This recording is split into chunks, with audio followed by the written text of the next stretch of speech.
Warte, jetzt. Willkommen heute bei Arabella Bella Ara. Heute unser Thema. Meine Freundin und mich verarscht. Unser erster Gast ist Ergin Chilla. Ja, hallo. Hallo, ich bin Ergin. Gott. Wer heißt du? Arabella Bella Ara. Du kannst mich auch Ahmed nennen. Du kannst mir meine Hand loslassen. Ja, okay. Du bist schon eine Frau?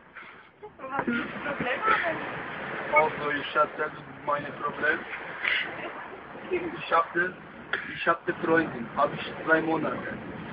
Und ich gehe wie im 3. Bezirk, weil Freundin nicht sicher ist. Kinder halt überall. Nichts habe. Gehen zu Wien 3. Bezirk bei Eva und Nicole, bei der scheiße Mutter. 50 Euro. 50 Euro muss ich zahlen, dass ich ficke. Aber dann bin ich gegangen.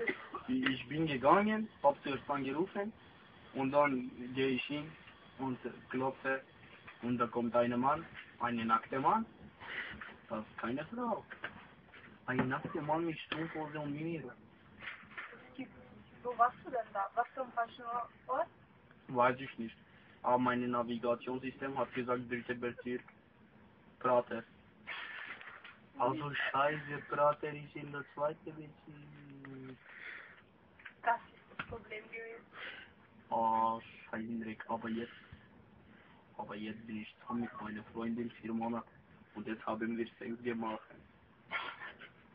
Und meine Freundin heißt Pamela Anderson. Dankeschön.